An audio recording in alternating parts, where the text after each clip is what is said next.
take corrective action for the next forum. So that's again our request.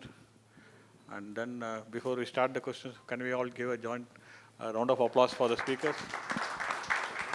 So anyone has any questions?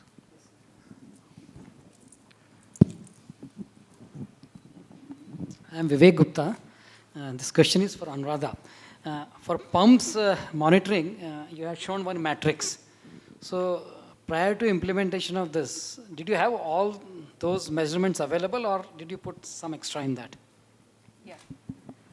Actually, the little that I know of, because I'm from the IT setup, as I said, the matrix was there very much. The definition to a more granular level, as we are saying, was done in certain cases, and in certain cases it is still in progress.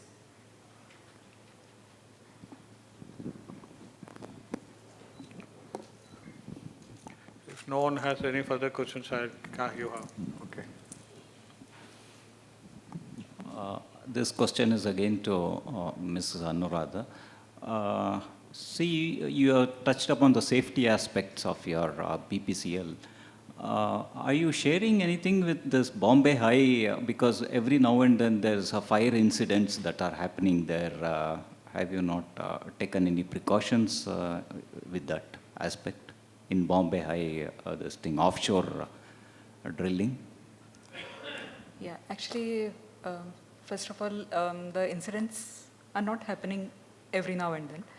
There have been certain incidents, unfortunate incidents, over the past 2 years. And a lot of steps or actions have been taken. In fact, safety has always been, but now we are even putting it further as a priority.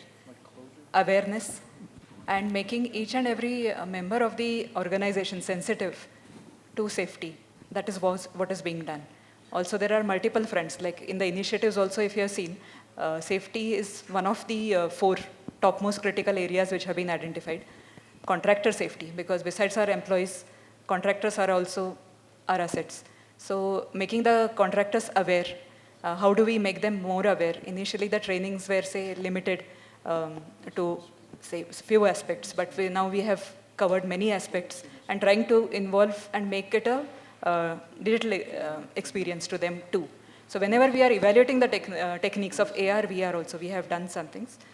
At Kochi Refinery, in fact, some close to 15 to 16 videos have been prepared, and these are being regularly shown as part of the induction training given to employees as well as the contractors.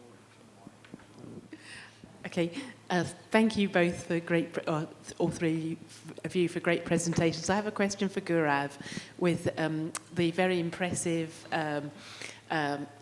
machine learning kind of capabilities you presented there and your list of references. Would you say what the models you've developed to help you develop piles and the blast furnaces give Tata Steel a competitive edge in the market? Is this something that there's a closely guarded secret now, or are you sharing your learnings with the industry?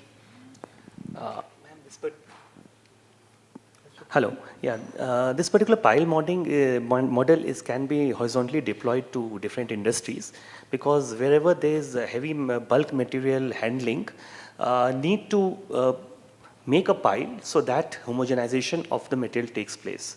So this is a very simple concept, ma'am. What I have proposed, it's like if you have the machine movement positions where the machine is depositing the material, and you have the TPH at what the machine is delivering. It's a simple empirical model using simple geometry or some simple empirical thing which can be developed by base of base and height. So that particular thing, the pile model can be developed very easily. It's a very simple concept just based on the empirical inputs available from the machine. So it is nothing secret. So it is definitely how the model can be built. It is just a showcase of how the model pile can be built over a period of time. And when it is cut, it has to be cut in a vertical fashion. So a simple empirical geometry that is being used. Nothing, no software analytics, nothing, not of that sort is being used. The other output that I depicted the point-wise location, that because we know what material is going at that particular point in the pile, that is being taken care of by coloring that particular element with a mix of the material that is being deposited there. So it's just a showcase of the output. No real churning of data, just churning of data in terms of converting the TPH and position to height and length is there. And how about the blast furnace example you gave with Yeah, cameras? And okay, right. So blast furnace, exactly, there were two examples that I showcased. One was once the raw material is being charged from the top of the furnace, we need to know the burden profile inside the blast furnace. That is very important for understanding the blast furnace process. So we need to know the thickness of each layer of material that is being poured from the top. So ideally, two materials are being poured. One is the sinter or the iron containing material that is being discharged into the furnace. In the second round, it is the coke that is being discharged. So in that case, the model which gives if there is a laser technique on the blast furnace top or a camera, that can let you know at what position the thickness of that particular profile is how much.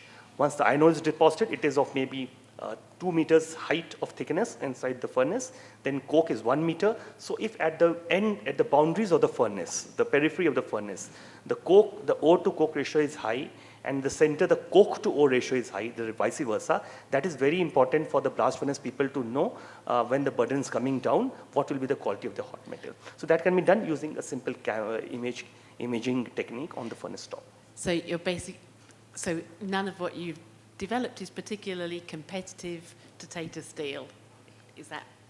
It's not competitive. I think there are many systems existing, but we have developed some soft sensors which uses certain formulas of pressure, temperature, and those can be then transformed to the particular value, which gives you the efficiency of the blast furnace operation. That is just for understanding the efficiency of the blast furnace operation. A particular index is being developed, which lets you know how it is coming up. It's like a cohesive zone index, where you can understand where the material, the solid material that is being poured from the furnace turns into hot metal, liquid hot metal, at which zone of the furnace that develops. And that is, again, simply that is Statistica model has been used for that particular case, and it uses the peripheral temperatures as well as the diametrical temperature of the furnace from the top. So these two inputs are used to develop that cohesive zone where the melting takes place from the iron ore particles to liquid hot metal. So Statistica model has been developed. Thank you. Before I close, oh my God, a lot of hands are raising today. Last year I had 0 questions with 3 speakers. Now we have a lot of questions with 2 speakers. Maybe this year you are good guardians. Okay, my question is to Mr. Gaurav. You talked about the improvements using digital techniques on the processing part of it. Yes. Now, how much of the digitization and data capturing has been on the way in the mines?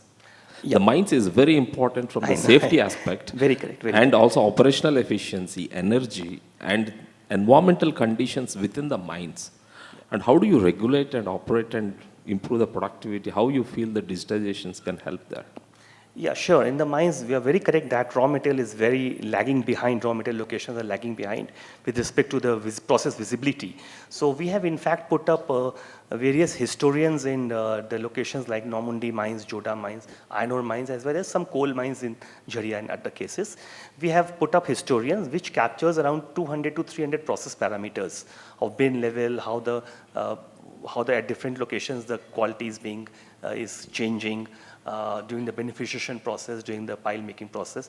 So we have 200 to 300 inputs from each locations with contrast to 2000 data inputs from one blast furnace. So one blast furnace, we have 2000 data points, is highly digitalized, but from raw material locations, only you can understand the bin, material TPH, the quality, that is all you can say. No temperatures, those things are not relevant. So definitely we have put up many historians which take care of the real-time process data. We are capturing data for every 3 seconds average.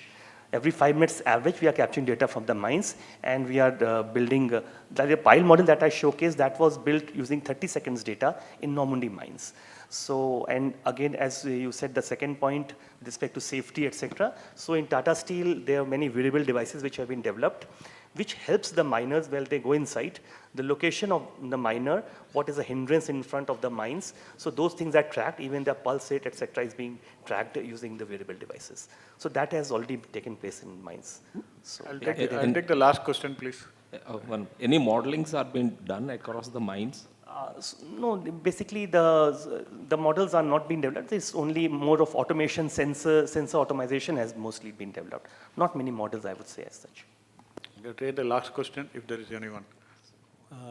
Good evening. My name is Madhusudan. I'm a consultant engineer. My question to Mr. Rajkumar.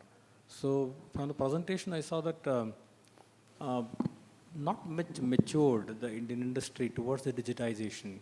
So maturity level, and then lot many industries do not have even the roadmap itself for the digitization. My question or my insight into this: what is the reason for this?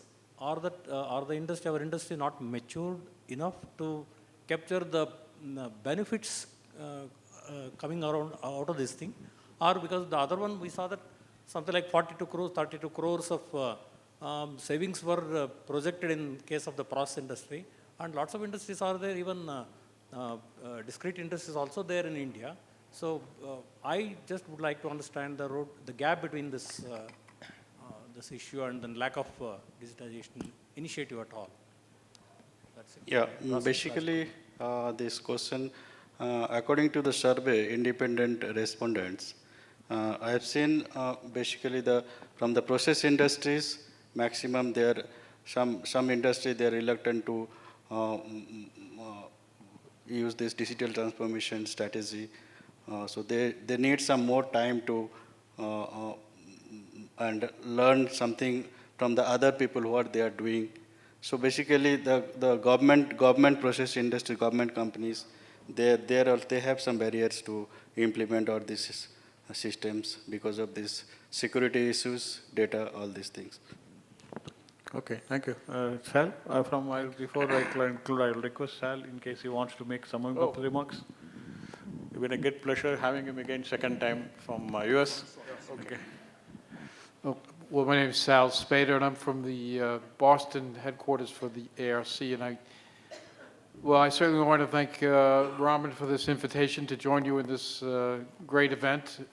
I was here last year, and I saw a noticeable increase certainly in people as well as energy. I think I spoke to a lot of people over the last few days, and it was a lot of fun. I learned a lot of things from from what's going on in this part of the world, as well as what some of the challenges were. So it's great to be here, and I really appreciate it a lot. Thank you very much for your time and joining us for these past 2 days. One more round of applause for the speakers and for yourselves, okay?